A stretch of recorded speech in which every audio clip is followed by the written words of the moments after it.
today we're going to get on with the repairs. First job though, I need to go out and get some welding gas.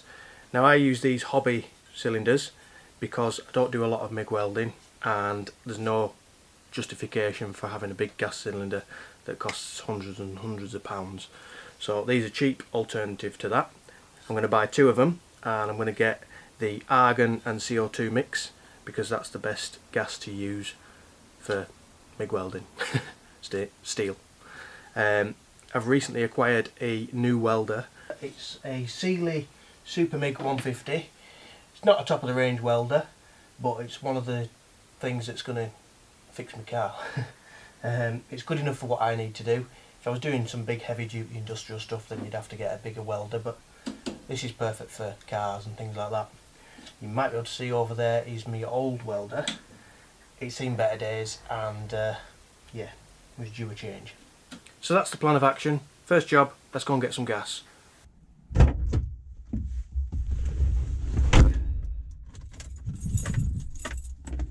What a lovely sunny day it is today. Glorious.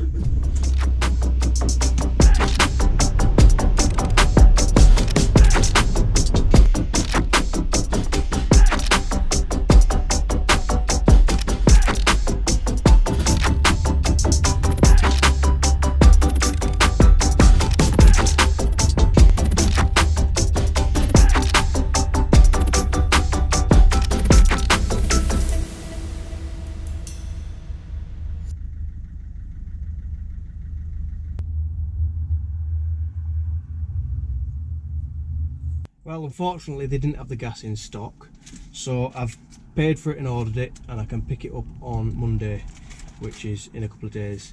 The good thing is I can get on with the angle grinding and cutting everything out, making the templates and everything still. So, and I have still got a little bit of gas left in that original bottle, so it's not going to stop me. It just means that I can't do loads of welding this weekend. Back at home and I've got my scruffs on now. And we're going to start stripping down. I'm going to start by removing the front bumper and bull bar, and then we're going to start taking the exhaust system out so that we can get to that chassis rail.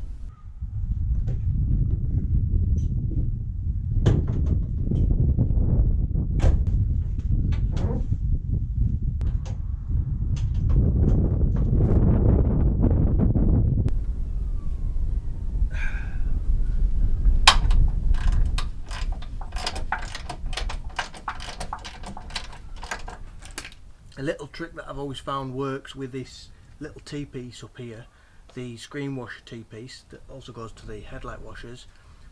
Use a heat gun, warm it up, make sure the pipe is really soft, and then it just pulls off.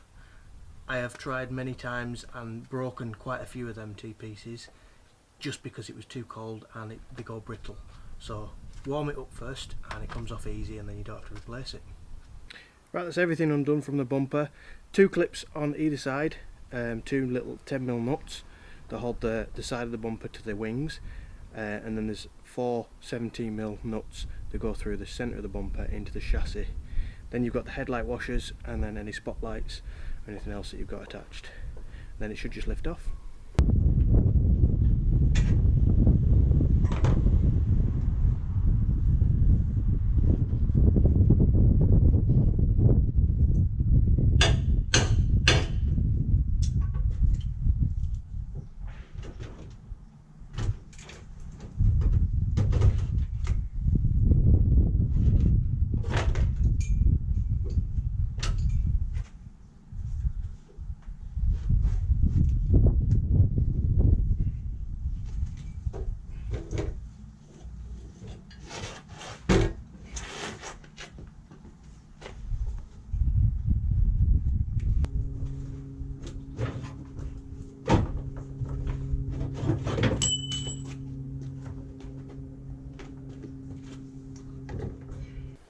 Right, so that's the front bumper off, as you can see.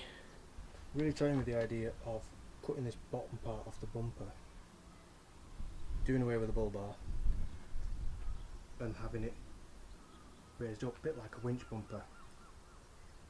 I'm not sure what to think about it.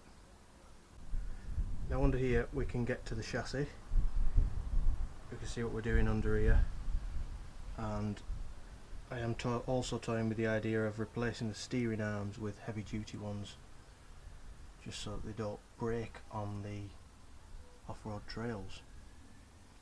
Yeah, all this is going to get cleaned up, the chassis is going to get cleaned up. Next job is to take off the exhaust. This is going to be a bit of a strip down job because we've got all the inlet manifold, the exhaust manifold, all these pipes to take off before we can get to the exhaust, because I'm going to take all that off and refit new exhaust gaskets, and there's also a stud in the top of the exhaust manifold that needs replacing where the exhaust goes into it. So yeah, lots to do.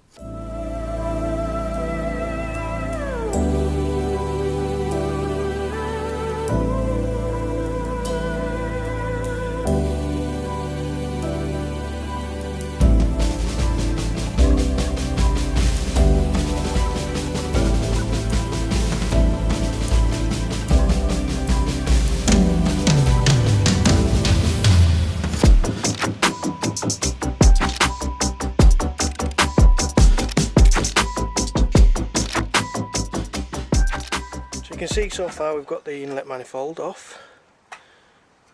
Doesn't look too bad. Might give it a clean out, we'll see. And we've got all these pipes off. We've got a few more 15mm bolts on the exhaust manifold, and then we've got these three 13mm bolts on the exhaust flange. These are the ones that I'm going to take off next, because we want this to be still in position so that it's nice and solid for undoing them bolts. Once that's off, then we can undo the turbo drain pipe and undo these, and the manifold will just pull away. From underneath, these are the bolts that we're going to be undoing on the exhaust. There's only two in the exhaust because one has been snapped off. Need a really long extension for this.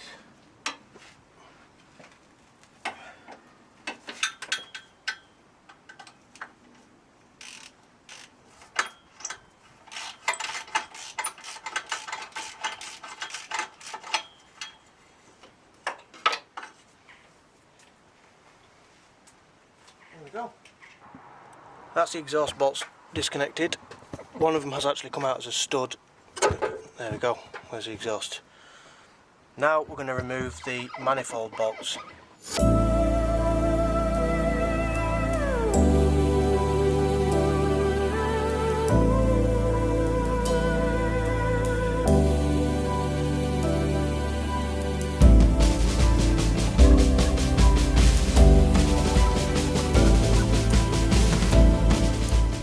There's a turbo and the exhaust manifold.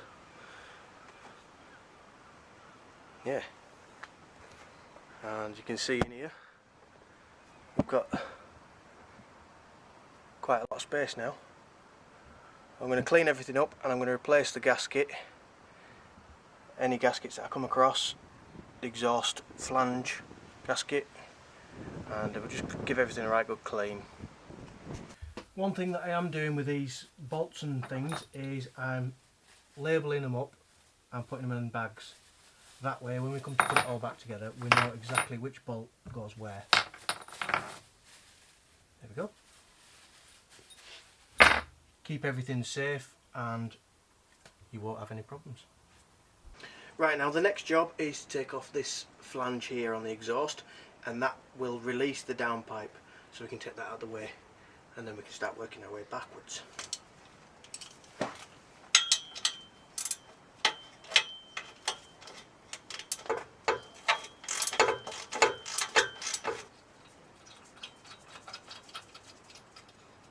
There we go.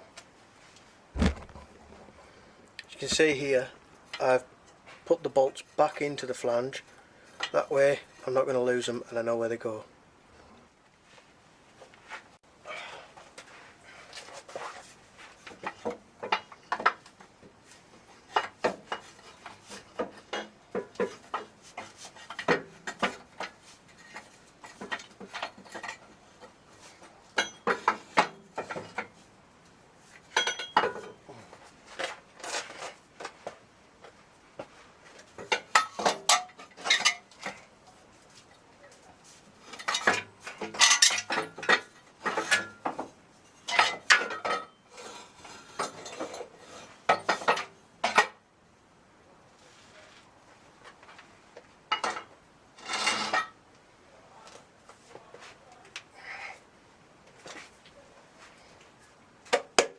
room to move round here. Can get that all ground up. And we can also have a look at the cross member as well, because this is going to have to come off.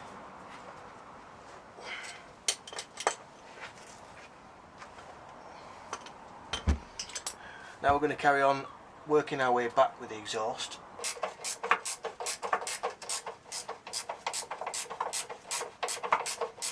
There we go.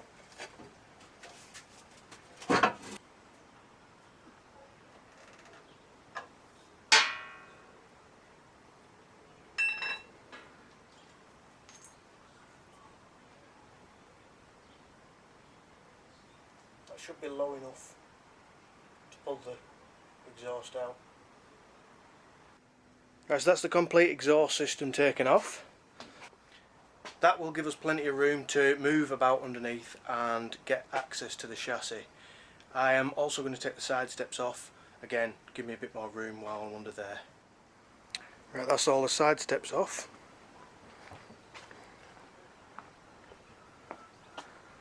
The front bumper off. And then all the turbo and everything cleared out. And underneath we've got plenty of space to get to the chassis now.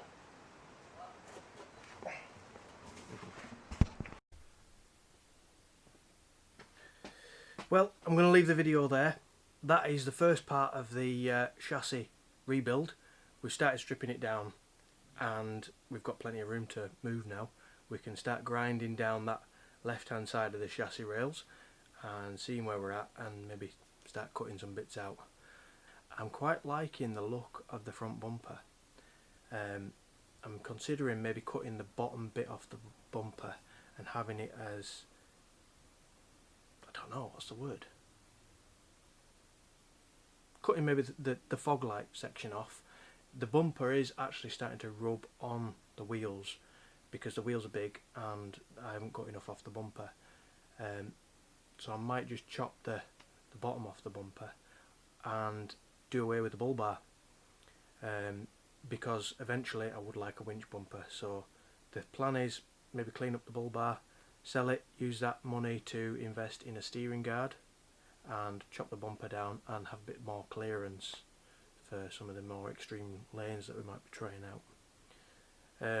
Don't know, let me know what you think. Is it a good idea? Do you think it'll look good? I don't know, we'll see. Anyway, I'll leave it there. Thanks for watching. See you next time.